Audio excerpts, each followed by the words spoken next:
পরীক্ষার দিন ছেলেটা চাইলে খুব সহজেই পারফেক্ট স্কোর আনতে পারত, কিন্তু সে ইচ্ছে করেই সব উত্তর ভুল দিয়ে দেয়। সে অপেক্ষা করছিল তার ছোট ভাই, যে তার কয়েক সারি সামনে বসেছিল, প্রথমে পেপার জমা দিক। শেষ 10 মিনিটে ছেলেটা সব ভুল উত্তর মুছে ফেলে, এক এক করে সব সঠিকভাবে সমাধান করে। তার এই কাজের পেছনে ছিল এক গভীর ব্যক্তিগত কারণ। আসলে এই ছেলেটা দ্বিতীয়বারের মতো জন্ম নিয়েছে। আগের জন্মে তার ছোট ভাই শুধু তার পরীক্ষার উত্তর নকলই করেনি, বরং তাকেই শিক্ষা বিভাগে প্লেজিয়ারিজম বা নকলের অভিযোগে রিপোর্ট করে দেয়। যখন তার বাবা এটা জানতে পারেন, তখন রাগে অন্ধ হয়ে নিজ ছেলেকেই মেরে ফেলেন। হয়তো উপরওয়ালার দয়া হয়েছিল ছেলেটির উপর, তাই আবার তাকে ওই পরীক্ষার দিনটিতে ফেরত পাঠিয়ে দেয়। পরীক্ষা শুরুর আগেই তার বাবা সাহেব বলে দেন ছোট ছেলের ফলাফলে যেন কোনো প্রভাব না পড়ে। তিনি আরো বলেন ছোট ছেলেটা একদিন অক্সফোর্ডে যাবে, আর এই ছেলেটা হয়তো কোনো সাধারণ টেকনিক্যাল কলেজেও ঢুকতে পারবে না। এই কথা শুনে ছেলেটার মন জুড়ে অভিমান, কষ্ট আর রাগে ভরে যায়। পূর্বজন্মে সে সবসময় ক্লাসের সেরা ছিল, তবুও পরিবার বিশ্বাস করেছিল তার ভাইয়ের কথা, আর তাকেই মৃত্যুর মুখে ঠেলে দেয়। এ জন্মে যখন সে ভাইয়ের আসল মুখোশ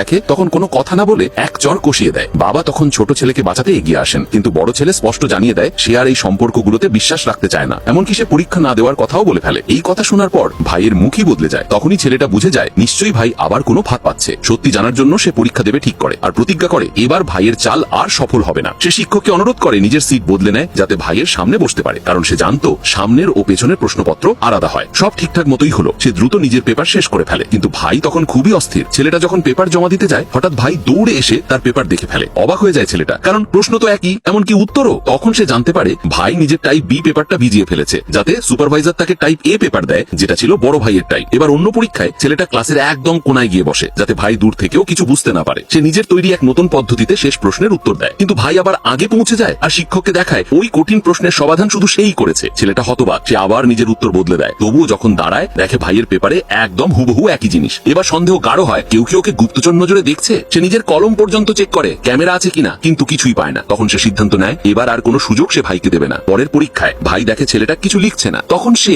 হঠাৎ হৃদরোগের অভিনয় করে ফেলে, যাতে সবাই ব্যস্ত হয়ে পড়ে। শিক্ষকরা দৌড়ে আসে, তাকে ইনফার্মেরিতে নিয়ে যায়। এটাই ছিল তার সুযোগ। সে বাকি সময়ের মধ্যে পুরো পেপার শেষ করে ফেলে। তার মনে হচ্ছিল এবার সে সত্যিই জিতে গেছে, কিন্তু ভাই আবারও আগে এসে পেপার জমা দিয়ে দেয়। এবার সে কাঁপতে শুরু করে, যেন ভাই কোনো দানব। শেষ পরীক্ষা ইংরেজি, এটিই ছিল তার শেষ সুযোগ নিজের ভবিষ্যৎ বদলানোর। এইবার সে আবার সব উত্তর ইচ্ছে করে ভুল দেয়। অপেক্ষা করে ভাই পেপার জমা দিয়ে বেরিয়ে যাওয়ার। যখন ভাই বেরিয়ে যায়, তখন সে সব ভুল মুছে সঠিকভাবে সব সমাধান করে ফেলে। ভেবেছিল এবার সত্যিই সে জিতে গেছে। ঠিক তখনই ভাই ফিরে আসে এবং বলে বড় ভাই তার পেপার নকল করেছে। সুপারভাইজার বলেন যদি অভিযোগ মিথ্যে হয়, শাস্তি ভাইয়েরই হবে। কিন্তু ভাই একটুও ভয় পায় না। সে আত্মবিশ্বাসের সঙ্গে বলে দুটো পেপার মিলিয়ে দেখা হোক। তখন ছেলেটা হেসে বলে তুই কি নিশ্চিত যে দুটোতেই এক উত্তর আছে? তারপর সে নিজের পেপারটা দেখিয়ে দেয়। আর তখনই ভাইয়ের মুখ ফ্যাকাশে হয়ে যায়, তার চোখে ছায়া নামে, কারণ সে বুঝে যায় এবার তার সব চাল ব্যর্থ।